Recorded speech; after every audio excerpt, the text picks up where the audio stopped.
I'm so excited to have Dr. Andrea Honigsfeld back on the podcast. She is the most frequented guest on the podcast. She has so many books out. And every time she has a book, I have her and her colleagues on. And today we're going to be talking about the second edition, the secondary edition of Growing Language and Literacy. Andrea Honigsfeld, welcome back to the podcast. Thank you so much for having me. I would never say no to you. If you want me back, I'll come back. Thank you. It's an open invitation. People have loved your past conversations, definitely during the pandemic, but also like anything collaboration. They look for you to you and Maria. So this book in particular has, I mean, it's just one of the classics in our field. I still remember talking to a teacher, administrator in Bangkok, and she was talking about, Todd, did you see this book? This is the kind of book that I just need to give to all my teachers. And I think I'm going to get them all a copy. And she did. And she's just, and they're like, look, she just flipped through that. This is all they need. And I was like, yep, that's Dr. Andrea Hawkinsfield for you. And so now this book, when it came out, we were like, grade 7, grade K to 8, yes. But where's the rest of the grades? And so this book is now following that long time request for the upper secondary experience. Can you tell us about the story behind this second book? The secondary edition came about exactly as you said. People were asking me, why did we stop the first volume at K8? Why isn't there a secondary version of the book, of the Growing Language and Literacy book? And the story of the book is that Heinemann, my publisher, conducted focus group discussions around the United States way back in 2018. And they mainly focused on K-5 or middle school grade 5 to 8 or 6 to 8 educators, asking them what kind of book do they need. And many of them talked about the need for a book that just explains to them, but shows them, doesn't just tell them, but also shows them how to work with English learners, multilingual learners. So then when that book was published in 2019, we didn't know how successful it was going to be. We're very, very happy that it reached a broad audience, but then COVID hit. And even though I pitched the idea to Heinemann in 2020, early 2020, I think back in maybe January or February, that wasn't the right time to focus on a secondary edition. So as you said, it's not really a second edition, it's a secondary edition of the same book. So following the exact same pattern, unpacking the 5 levels of language proficiency and showing lots of examples of what multilingual learners can do and what their teachers can do. So it took quite a few years for, first of all, COVID to quiet down a little bit for us to be able to reset, hit that reset button and think about what is important now that hopefully we're on the other side of the urgency of COVID. COVID will unfortunately stay with us, but now we can rethink our priorities and revisit some of those unfinished projects. And the secondary version of the book was one of those unfinished dreams for me. And the publisher said yes back in, I think, late 2021. So this book has been in the works for quite some time, 2022, maybe 23. So I've been working with educators around the United States and internationally, collecting powerful, amazing examples of what their kids can do and what they can do with this population. It's like the more professional version of Twitter or LinkedIn where you have pictures, you have captions, but then there's a story and there's approach and there's the technique behind it. Like we see the first book was like almost going around the world and being a fly on a teacher's classroom in a teacher's classroom, right? And so this now we get to do this at the grade 9 to 12 grades, and so we're so excited and we're so. I mean, when it came out, when you announced that they came out, like all the teachers for example, me, like in upper secondary, was like, yes, finally, it's here. We were waiting for it. And so I know this will be another bestseller of in your growing library of books, Dr. Andrea. Oh my goodness, so many books you have, and still more to come. Yes, this book actually is grades 6 to 12. So interestingly, there will be a little bit of an overlap. So the Heinemann editorial team and I had a long conversation around how to best position this book to reach a wider audience. Right. So the examples and even conceptually the way this new book is developed is in a way that it's also applicable to middle school and high school educators and contacts. So the cutoff doesn't seem to be like a K-8 and then 9-12. There's that little bit of an overlap. So the K-8 book also has some middle school examples, but this one, the grade 6-12 book, has a lot of middle school and high school examples, It- including you. You are in the book. Of course, I had to reach out to you as well for an example of how you best support your students through scaffolding, through structuring instruction for them that empowers them and provides them a pathway to successful participation in language and literacy learning. Well, thank you for having me. It's always an honor to support your work. It's like giving back to a mentor who has given us so much. So I couldn't say no. Um, let's talk about how is it you mentioned how some things are it's different than the last one. Can you tell me more about like anything structurally different between this book than the last one besides the content of the age of the students? Yes. So as you know, since 2019, we have all lived a lot and learned a lot about what's best for our multilingual learners, pedagogically, socially, emotionally. Technology has exploded even more, has changed a lot in the past few years. So I have retained the same structure to the book. So there are 5 chapters on the 5 proficiency levels, because that's the premise of the book. How does language and literacy grow? How do our students go through these stages in a very natural, fluid, and dynamic way? Yet, the introductory chapter talks about not 5, but 7 tenets of language instruction, language education, language acquisition. So I expanded that a little bit. So these 7 points that I'm making right up front are asset-based philosophy, recognizing individual variations. And those were already part of my previous book as well, but I added some others, focusing on student agency, autonomy, and resilience, also creating a safe and supporting learning environment. I retained the notion of integrating content, language, and literacy, not siloing our approach to developing academic language proficiency. Culturally, linguistically sustaining and responsive instructional and assessment practices are very important to me. And last but not least, as you know, I'm a huge supporter of collaborative practices, both for educators and their students. So that's the 7 main tenets, principles, or norms that underlie the book. When I looked through the version that I have, I was actually surprised that it was structurally very different because of these new things. In particular, the focus on SEL, which wasn't included in the first one, plus like culturally responsive instruction as well. I was like, oh yes. And so you're adding things that like because as you said, we have grown so much since 2019, and so it can't be a secondary version of this book, but it's like it's that plus more understanding of what we have gone through in the last few years. So saying is education just about teaching students? Oh, it's about their minds and their hearts as well. Yeah, you said it beautifully. Absolutely. So we always grow. We always learn as educators, never stagnate. So this book, as you said, can be just a carbon copy of the previous one, just swapping out the beautiful pictures. By the way, I have over 100 illustrations again, which is not because I have them, it's because all the many educators who generously and passionately shared hundreds of examples of their students' work.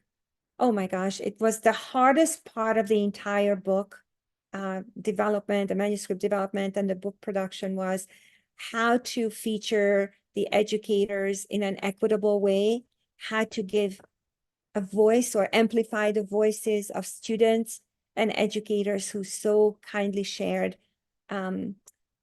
examples artifacts, photographs, templates and tools that they have developed. So there's just so much authentic materials, authentic examples in this book that it's brimming with success stories. But at the same time, I hope you agree that I also recognize the challenges. We can't shy away from, we can not acknowledge that it could be an uphill struggle for many of our multilingual learners at the secondary level. Right. Accelerate their language and literacy development, to be exposed to have access to grade appropriate content, and be able to catch up to a moving target who are their English proficient classmates. Right. We'll get to those chapters later because you definitely have a few chapters on that, like academic language. And so let's first start with talking about 101 language acquisition. You've returned back to, you've left leadership and then you've intentionally gone back to TESOL. And so that's your first love, and you continue to teach at the university level, language acquisition. Tell us very briefly about what do we need to know about language acquisition 101 to frame this book. Well, since the title suggests that we're going to unpack growing language and literacy, I included a very, very short introduction, such bare bones of what I consider every educator needs to know about language acquisition.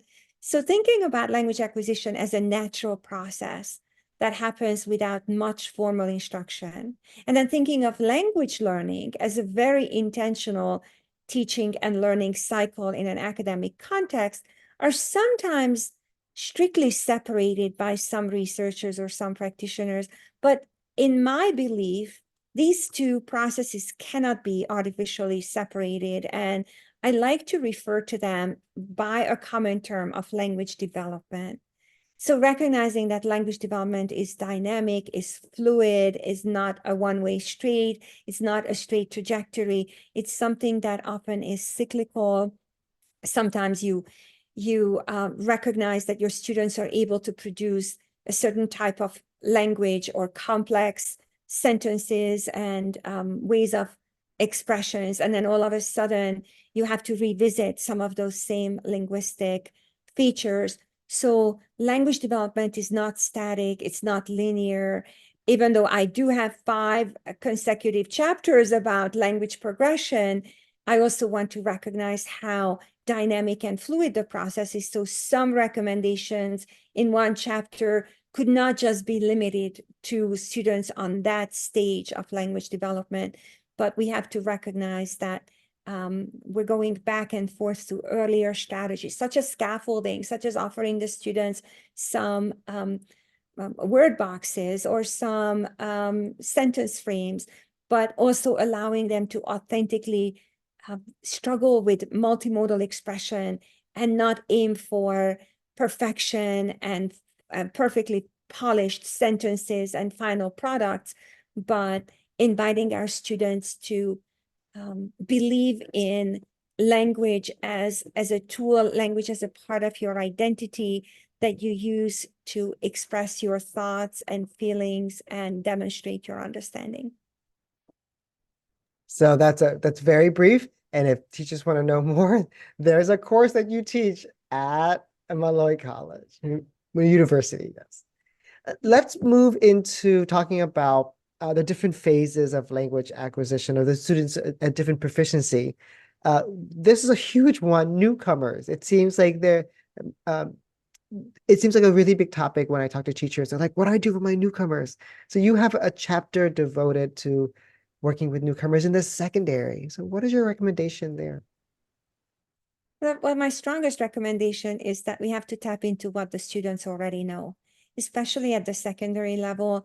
In your brilliant book with Beth Skelton, you talk about experienced learners. So let's recognize that a secondary student is already an experienced learner, has already been to school, even if they are students with interrupted and formal education. They have had some prior education and they must have had prior successes, both with language, content, and just social, emotional, and academic growth. So how do we recognize and tap into what the students already know?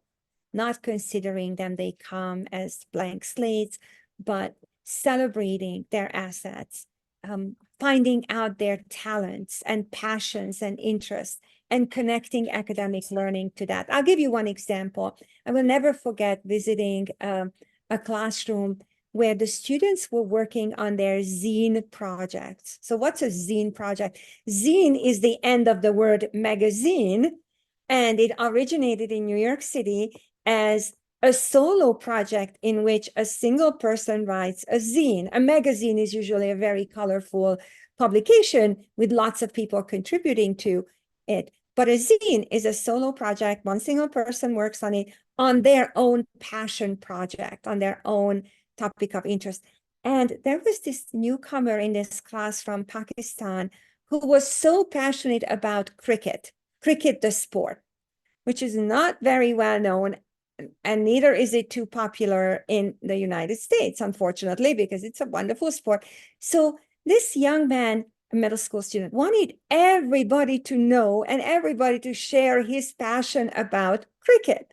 So he worked on his zine project through multimodal expression, including a page on each aspect of the sport, including photo collages, drawings. He wrote both in his native tongue and in English, just adding some key words, some labels to what a cricket field, I might be misspeaking here, it might not be called a field, but I think we know what we're talking about. So what is the area where this sport is played, and what are the major parts of that cricket field? So it was just so powerful to see how fully engaged this young man is working on his zine project, expressing what he really knows and he's passionate about, while everybody else is working on their own projects. So another related dimension of working with newcomers is building strong relationships so that the students understand that we deeply care about them. So how do you do that? One recommendation I always have, including myself, I'll tell you in a moment what I'm doing right now, is to learn at least 20 sentences in every language that's spoken in your classroom, to be able to say, I'm happy to see you. You belong here. That's great work. So reinforcing what we would be saying to our students in English to encourage them to build a trusting, lasting professional and personal relationship with our students, but do that in the language that goes straight to their heart. You know that I'm Hungarian, so Hungarian is my first language, but I studied many, many languages. And right now I am on day 73 on Duolingo, learning Spanish. I'm very, very late to the game. I understand that, but I feel like, okay, I always wanted to do this. You're never too old to learn a language. And I truly enjoy the same challenge I give teachers, which is, yeah, the brain is wired to learn languages. We are perfectly capable to learn languages, to connect with our students. But then often teachers ask me, like, how am I supposed to learn 20 sentences in every language that's spoken in my classroom? The answer is so easy, from the kids who are there in your classroom. I mean, Duolingo is pretty good, or some other programs too. But why not actually build on the assets, on the multilingual assets that our kids bring to our classrooms, and at the same time build very strong relationships with them, and also introduce the next recommendation, which I have, is multidimensional instructional practices. And that multidimensionality includes all the different ideas that you could think of that begins with the prefix multi. So think for a moment, listeners of Tom's wonderful podcast, just pause for a moment and even jot down every word that you could think of that begins with multi. Well, you probably are thinking of multi. Multiplication, multilingual, multivitamin. Okay, that's a good one too. So more educational phrases, I'm thinking of multicultural, multisensory, multimodal, multiple entry points. It could be the word multi as well. So thinking about multiple entry points to the curriculum multimodal instruction where visual representation takes becomes front and center. And I have you another story that's actually represented in my book, an absolutely beautiful example that I had to include from Andrea Bittner's classroom from Pennsylvania, who in a particular class was discussing animal habitats, and somehow the curriculum came to different habitats, and they were talking about ants, and she asked her students what they know about ants. And the newcomers were barely able to give a word or two, or were struggling with their expression, rightly so. But then one student walked up to the whiteboard and drew the most elaborate ant colony that clearly indicated that that child knows, that young person knows about ants, knows a lot more about ants than this young man would be able to express in English verbally. But the multiple representation, the visual representation, allowed this English learner, multilingual learner, to demonstrate their knowledge and understanding. And I just had to ask Andrea to share that photograph with me, and to be able to tell her story in the book of how we have to create multiple meaningful opportunities. There's also another multi-words there for you. So multiple meaningful opportunities for our students to be fully included in the learning process. I know that you have many, many books coming up in your pipeline, but I would say we're ready for a book on collaborating for newcomers. I'm planting the seed so that I could be the first one to get that book. Or maybe you have to write that with me. Ah, it'd be an honor. Oh, well, we'll talk about that another time. Yes. But you're right. Oh my gosh, you're right. So here, one chapter is dedicated Right. to newcomer students. I'm using the TESOL labels just because, it's so hard for us to determine what would be the best way to describe the 5 levels of proficiency. Not every state or not every international school or every institution follows the WIDA framework, where there are 5 levels. I work in New York State. We have our 5 levels, and they're not the same as TESOL or WIDA. So I decided that TESOL, our international advocacy organization that put out the TESOL standards a while back and then revised them, they provide a solid framework. So newcomers in this book are called the starting level students. So starting, emerging, developing, expanding, bridging are the 5 levels.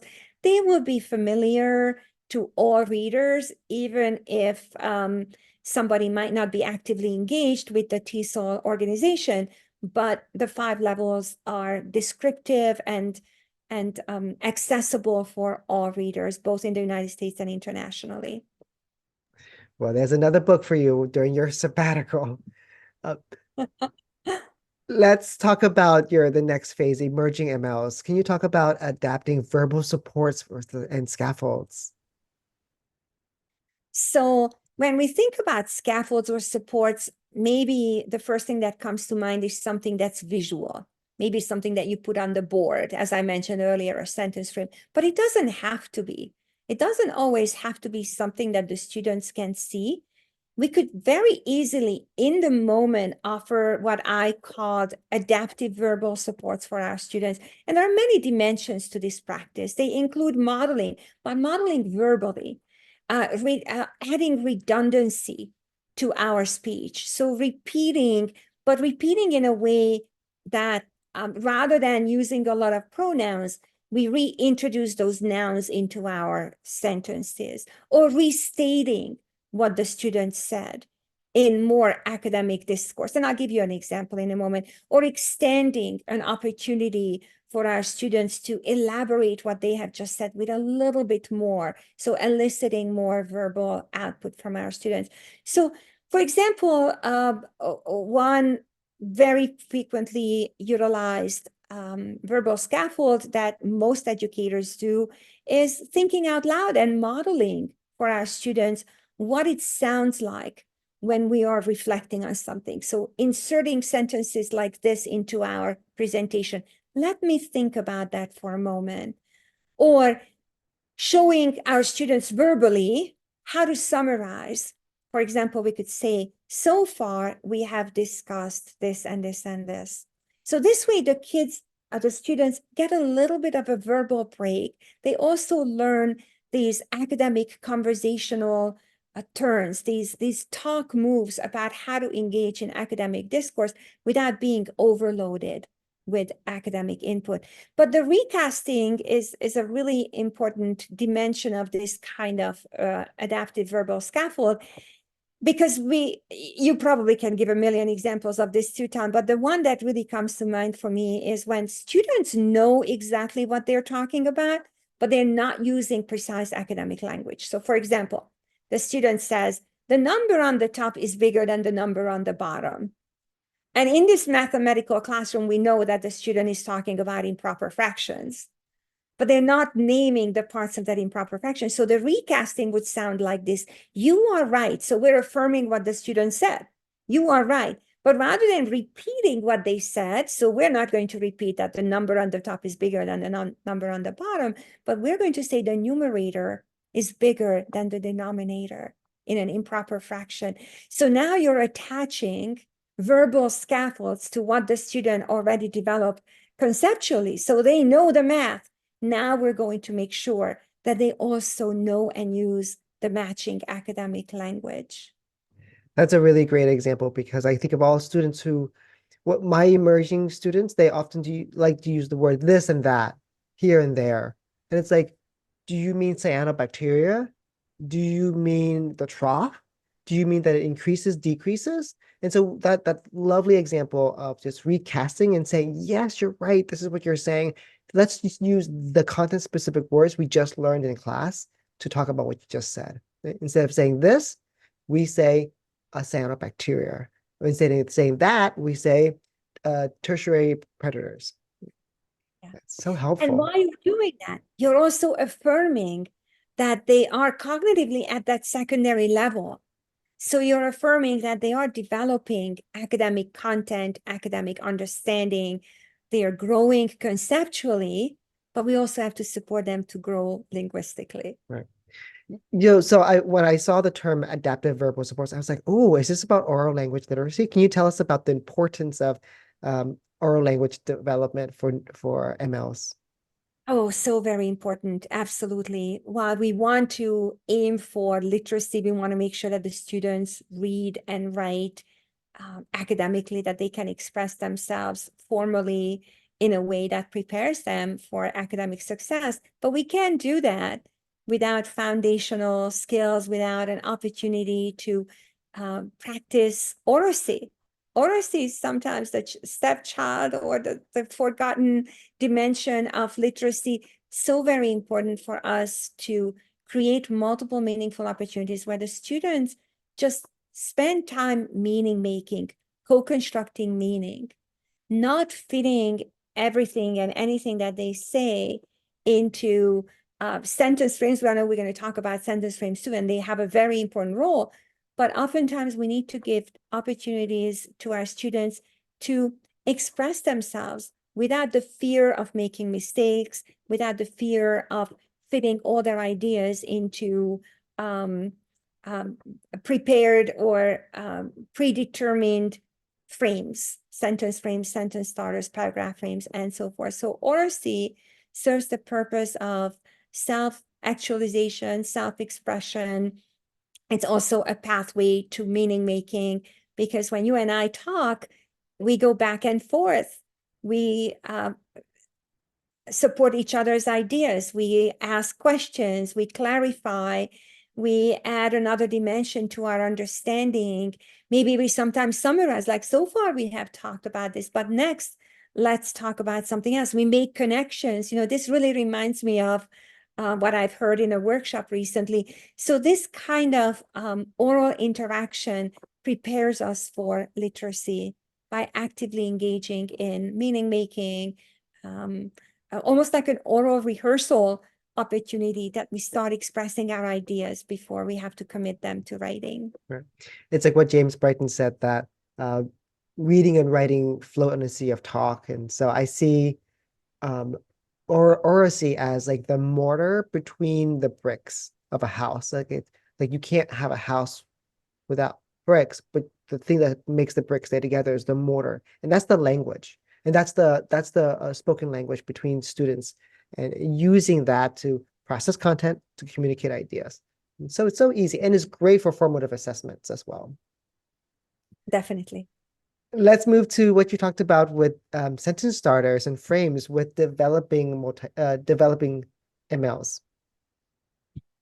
Yes. So regarding sentence starters and sentence frames, so sentence starters just very simply can be defined as the first part of a sentence. If we want our students to, let's say, agree or disagree with a partner during discussing how a math problem is solved, or during a science experiment, the students have to explain a process or maybe report back on group work, we could guide them in that process by offering some sentence starters. So what's the difference between asking for clarification or explaining or agreeing or disagreeing? As a reminder, we could create table tents that stand up in the middle of a table, so the students could glance at them and quickly be reminded that if they need to, let's say, ask for clarification, they could say something like, what does blank mean? That would be more of a sentence frame, actually, when you're giving almost the entire sentence,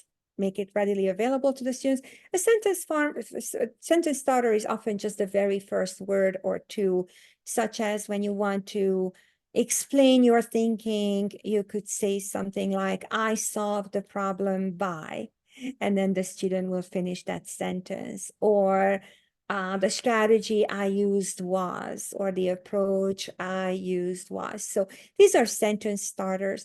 And then sentence frames are often more elaborate. For example, in a literacy context, you might want to guide the students to formulate their ideas around how a particular novel or short story is connected to a central idea, how the author provides different perspectives, and then you give an entire sentence frame. So here's one related to literacy devices. It would be this example of blank, and then the student has to choose which literacy device they're going to elaborate on. So this example blank reveals that blank.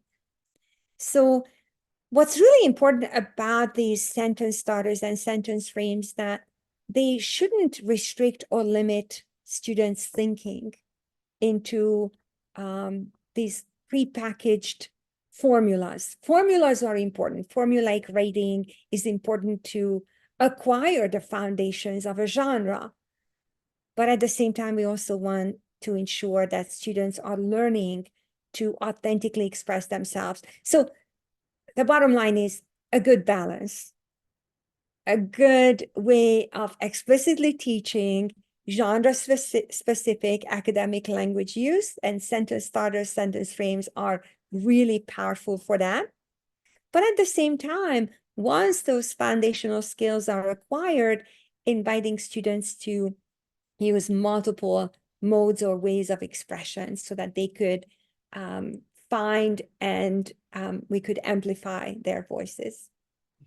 Um, Thinking about sentence starters, I recently read a book last June that changed my writing practice. It's called The Writing Revolution by Judith Hoffman. And before I used to be very used to just giving sentence starters and like different versions of sentence starters. But their version of the approach is take one sentence starter, keep giving three versions of that, the same one. For example, we're doing revolutions, and my sentence that I give my students was um, the colonists were upset during the American colonists were very upset with Britain, comma, so same sentence, comma, but same sentence, comma, and.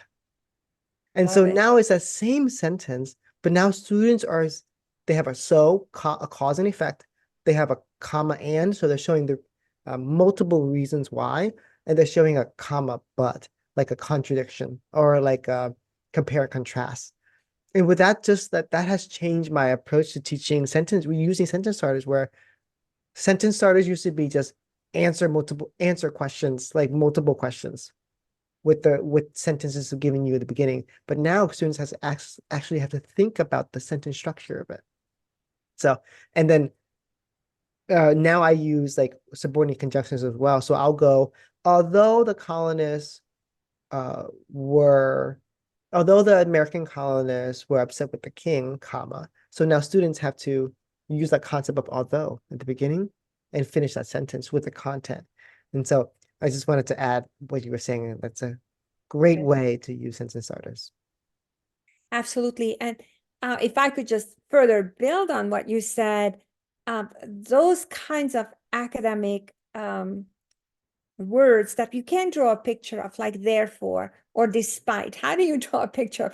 But if you don't know the word or don't use despite appropriately, you might be missing the entire message in that sentence or paragraph. So actively practicing how to appropriately, meaning grammatically appropriately, integrates these grammatical structures into one's speech and writing are very important. And that's where I see the value of using and varying sentence frames and sentence Right. starters. It's like teaching grammar and mechanics in a very like subtle, stealthy way. Right. Yeah, yeah, but in a very meaningful way, so the Yes. kids, and then connecting these Yes. sentence frames to their own lives. Yes, Yeah. absolutely. The SEL part we were talking about before. Let's move to talking about expanding MLs. So let's talk about metacognitive awareness. So they have all this language, social language. They have a lot of academic language or budding to get there. Let's talk about metacognitive awareness with them. Yeah, so metacognition refers to thinking about thinking, knowing about knowing. So how do we know what we know as learners with agency, being self-directed, independent students of languages? I'm thinking of our secondary students now. So one way that we can achieve that is actively inviting them to think about their thinking. There's some basic questions that have been around for a long time related to metacognitive awareness, such as what am I learning? Why am I learning this? How will I know what I have that I have learned this? But I like to take the next step in this process and being more nuanced with these metacognitive reflective questions.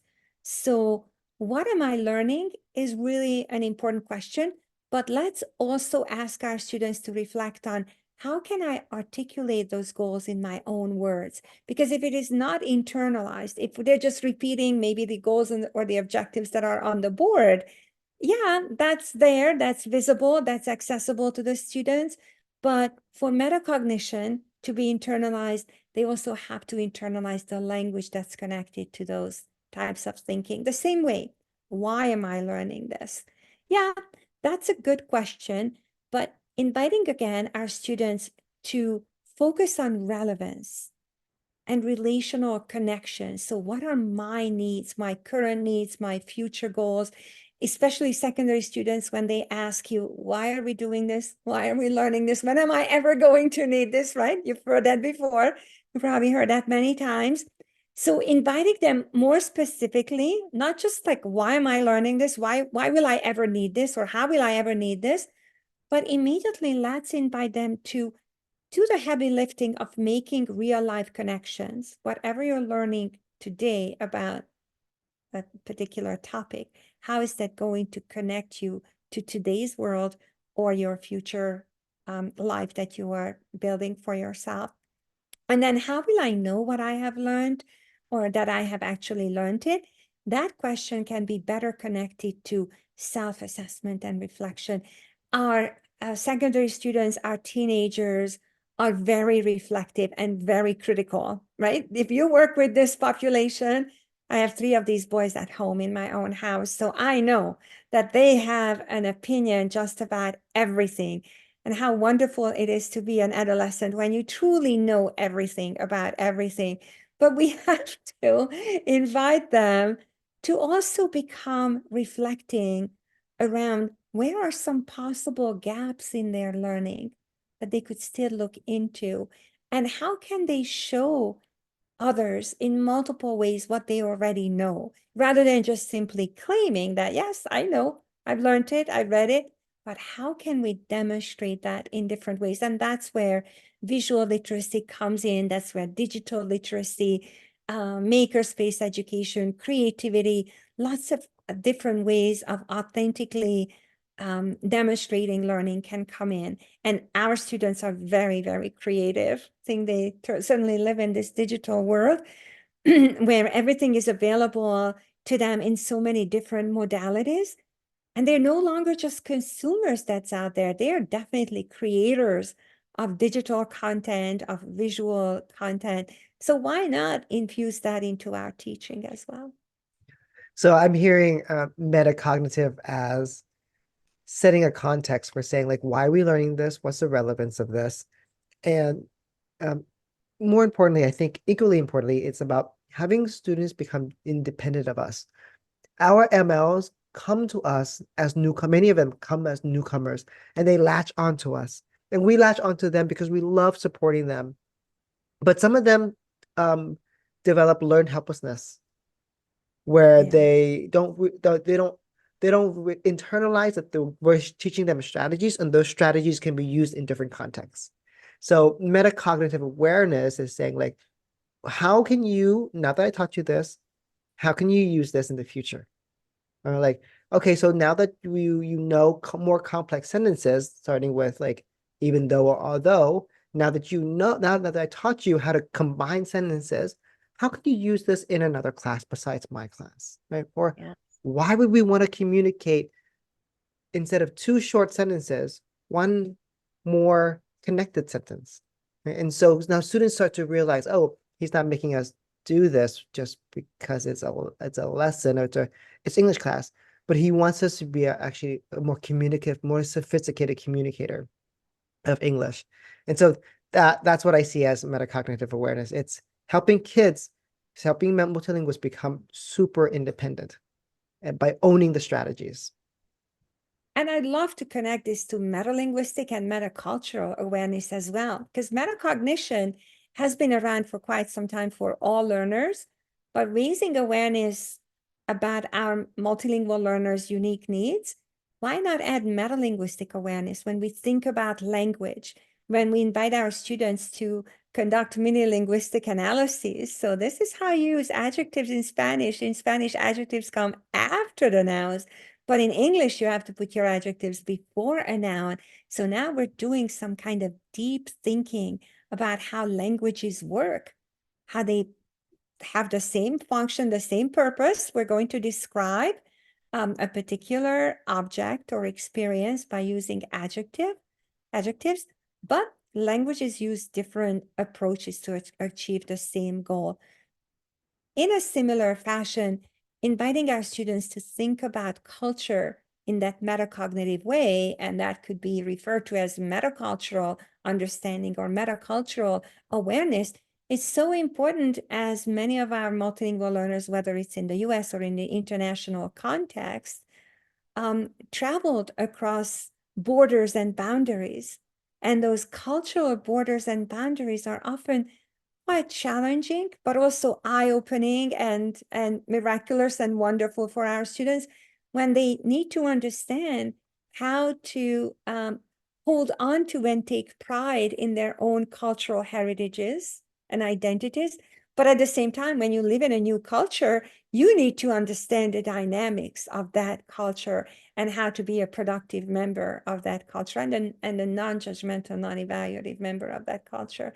So this is too much fun. I know we're talking about it seems so analytical and so academic, but indeed, in fact, it's so much fun for us educators and for our students to think deeply and do a lot of comparative analysis, a lot of critical thinking that could go into this too. And that's the same thing I was going to ask you, like, so what have you, um, what strategies have you applied from your own practice, like teaching teachers how to be teachers of multilinguals to learning Spanish? And you already answered it. You already said like, oh, I'm comparing English to Spanish. And so that's one of the strategies. And that's why it's so fun. We have students do this so that they can become metalinguistic. Um, meta metacognitive and multi and metacultural, and to say, oh, to understand the context of everything. Yeah, and so I'm having a lot of fun learning Spanish because Spanish is similar, not just to English. So there are lots of cognates. Oh my gosh, I just love discovering the cognates and building my vocabulary faster than I anticipated in Spanish. But it's also very easy for me to read Spanish and to write Spanish because Spanish, similar to Hungarian, is a phonetic language. Learning to write English or learning to read English was a challenge for me when I was 10 years old. Learning to write Russian was challenge because of the Cyrillic alphabet, so that each language has its unique features that could present special challenges, but also affirmations, like what is going to be more accessible for me as a language learner in a particular new language. So in Spanish, it's the English cognates and the phonetic nature of reading and writing. The letter sound correspondence is very consistent in Spanish, so I'm enjoying that thoroughly. And I think these kinds of discoveries are very powerful for our students too, Right. because they come from so many languages. There's no way we can speak all the languages in our classrooms, even if we remember those 20 sentences to learn.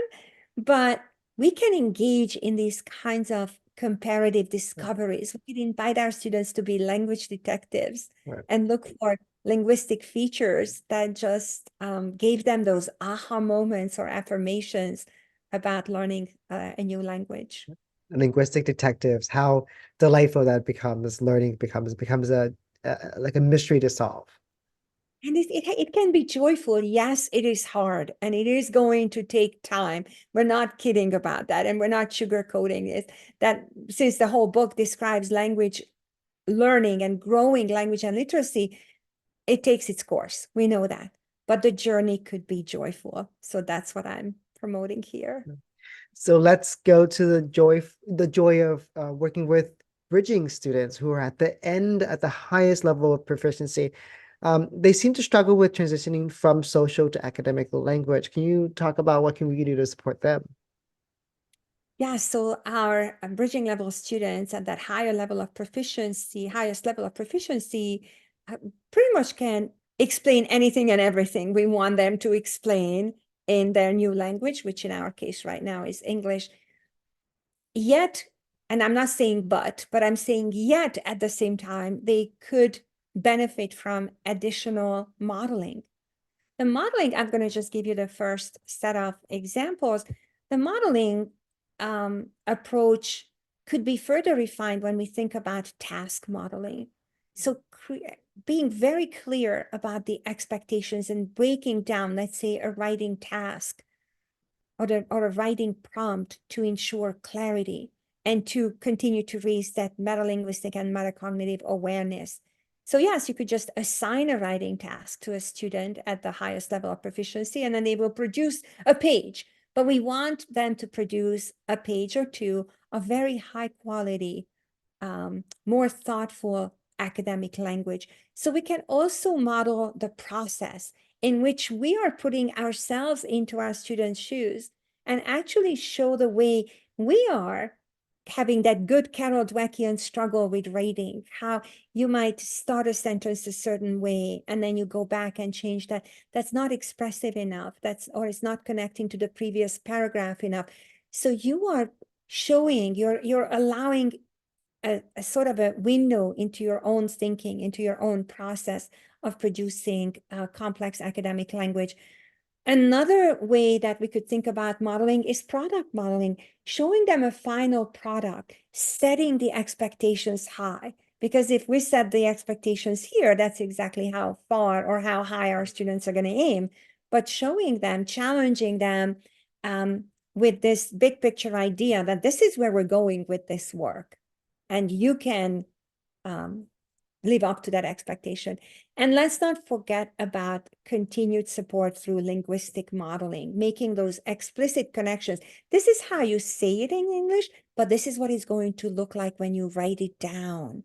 Doing that kind of oracy to literacy code switching, that how different it is when we have a conversation But I would not be writing the same thing in the same way when I'm writing maybe a letter to we have an audience, somebody, maybe I'm going to be writing a letter to an advocacy organization expressing my position, or whatever the target audience or the genre is. We have to show explicitly, I'll show our students explicitly how that linguistic switch happens. And I'm connecting my work to functional linguistic analyses explicitly done based on Luciana de Oliveira's framework, how in this integrated functional content and language analysis that I'm presenting in this book, based on my own understanding, we look at the context, we look at the target text that the students are working with, the way the text is organized, and also the kind of perspective taking that goes into the written piece that we're working on. So what does it mean? So these 4 dimensions, the context, the target text, the organization, and the perspective taking, can be analyzed through 2 perspectives.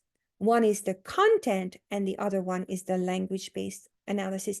So this way we're reaching this highest level of content and language integration for our highest level of language learners, because that's what they need. They need to have very explicit linguistic analyses, language-based analysis that raises their metacognitive and metalinguistic awareness that we previously discussed for our expanding level students. Can you give an example of when you've seen that? Yes, sure. So relating to the context, inviting the students to think deeply about what kind of background knowledge do they need, what kind of experiences do they have already about a topic. You were talking about maybe the American Revolution, where revolutions happened around the world and happened multiple times, so they might not know anything about the American Revolution, but they know revolutions in other contexts. So making explicit connections so that the students' prior knowledge is activated, that what they're learning that's cognitively challenging is not in isolation or in silo, that lives somewhere in their brain, disconnected from their other knowledge or other experiences. And now once we're making that content-based analysis connected to the language-based analysis, we're inviting the students to consider what are some frequently utilized linguistic features. How do we, so the descriptions, we're of course going to be using a lot of past tense verbs. So we're going to be describing key players in those revolutions, but we're also describing key processes. We're going to be taking, there's going to be a lot of perspective taking, because usually during Revolutionary War, there are different ideas that people embrace and how they are conflicting ideas. So we're helping the students organizing their thinking. So we're bringing all of these higher level understandings that the students already have in a different context to the new context that we're teaching. But we are explicitly connecting that analysis also to the type of language that's needed to be able to express or describe our understandings of the context, the target text. Maybe we're going to be reading a letter that was sent home during a Revolutionary War. So we're entering this conversation both linguistically and contextually through a different angle, and taking our time with this population, with the bridging level students, to make all of those necessary connections to their prior knowledge, to other similar discourses, such as other texts that they're familiar with. So it's important for them that they have often an opportunity for maybe a paragraph by paragraph or even a sentence by sentence analysis to go deeper into the organization of the academic language that's utilized for that learning. Well, Andrea, thank you so much for being on the podcast to share with us your book that's going to be another bestseller that teachers are going to run to their superintendents, the department heads, be like, we need every teacher to have a copy of this in grades 6 to 12. And so I know it's going to happen because it's so practical. I think this is one of I you've I've had you on the podcast for about 6 or 7 times now. I think this is my most favorite conversation because of the examples that you've given, but also the new structure that you've provided in this. It's just a powerful, powerful book. Would you end the podcast with this way? Pretend that you are signing the book to people, to listeners. What's the inside message that you would like to write to a teacher? I know that every message is individualized, but overall, what would you like to write to teachers, to them when you hand the book over to them? I would want to say thank you. My deepest appreciation to every educator who took upon themselves both the challenges and the joys of working with multilingual learners. I thank you. Well, we have to thank you for being an expert and a shining light that helps us on this path. Thank you so much, Dr. Andrea Honigsfeld. How do you say thank you in Hungarian? Köszönöm. Köszönöm. Köszönöm. Okay. Thank you very much. Köszönöm very much for your time and wishing you many, many more years of writing so we can keep learning from you. Thank you so much for featuring me on this podcast. And I so enjoy all of our conversations, and I hope many more to come too. I'm really honored that I am your most frequently featured visitor on this podcast, and it means a lot to me. Thank you for your leadership and your support in the field.